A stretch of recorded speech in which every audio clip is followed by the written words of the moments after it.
This brings us now to the Houston Texans. Not as fun of a team to talk about as the Titans or the Colts because obviously they've stunk for a few years. They're coming off a 4-13 season. They missed the playoffs. Their odds to win the AFC South are 2,500. They have the worst odds in the division with good reason. They lose Justin Reed. Tyrod Taylor wasn't really playing for them. Jake Martin.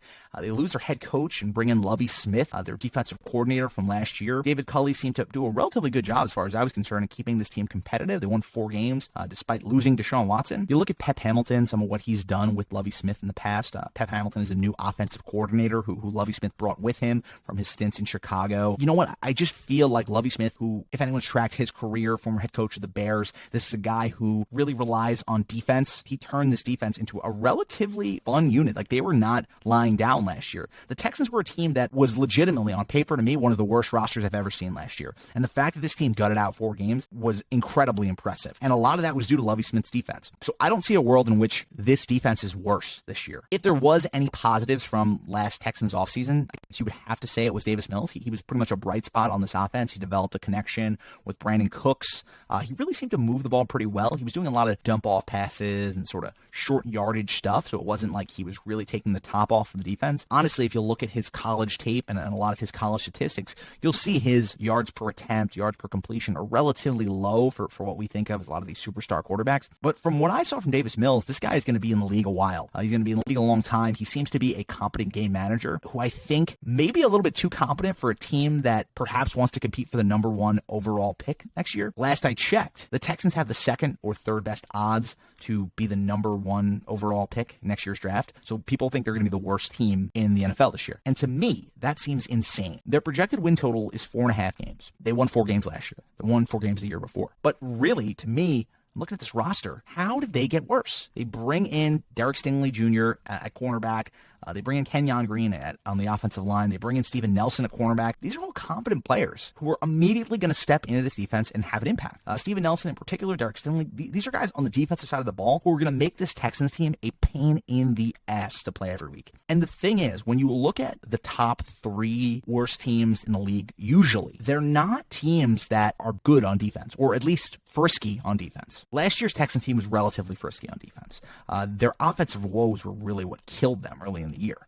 And they just really could not put together anything on offense. Even when Mills was playing a little bit better, he progressed. It was just a team that struggled to move the ball consistently in the wake of Deshaun Watson. But if you're telling me now that this defense got a little bit better, we get another year of development for Davis Mills, and now Brandon Cook's back, a receiver who is a professional wide receiver guy who is capable of moving the sticks, who developed a pretty good connection with Davis Mills over the second half of last year. On top of all these things, the Texans they're one of like 4 teams next year, one of 4 or 5 teams who have multiple first-round picks going into next year's draft. They're positioned uniquely to be able to trade up for a top pick to draft a quarterback next year, should the Davis Mills experiment not pan out, without having to bottom out. I think that the Texans are going to try their best to be competitive this year, maybe win 5 or 6 games, and develop something of a system to bring a rookie quarterback into next year. Everything that you read about the Texans seems to indicate that they wanted to hire Josh McCown this year. They wanted to bring in Josh McCown as their head coach.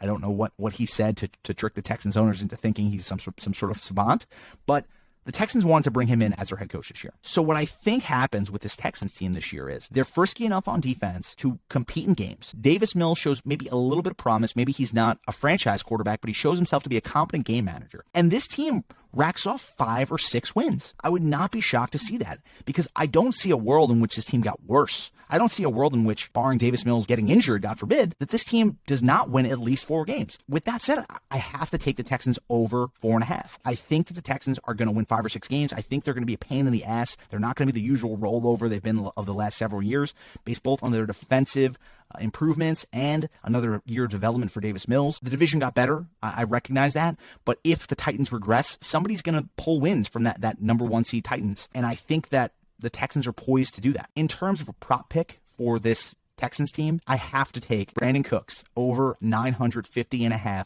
receiving yards. Brandon Cook has only failed to reach 1,000 receiving yards 1 time since his rookie year, and it was when he was chronically injured with the Rams. Well, his last season with the Rams, or his second to last season with the Rams. So If Brandon Cooks is healthy, he's going to get 1,000 yards as far as I'm concerned. So what is with this line? I don't understand this line, and that makes me sort of doubtful of it. But Brandon Cooks, what I think is happening here is Brandon Cooks is not a fun player to bet on. He's one of the least fun players to bet on, I would say. Nobody wants to bet on Davis Mills. Nobody wants to bet on the Texans. Brandon Cooks just gets it done. So bet on Brandon Cooks over 950.5 receiving yards. This guy's been in the league for like 9 years. He's gone over this total 7 times. One of the unders was when he was a rookie. The other time was when he's hurt. So there's some element of risk in any of these over-under bets, and I think that Brandon Cooks is as good of a bet as any.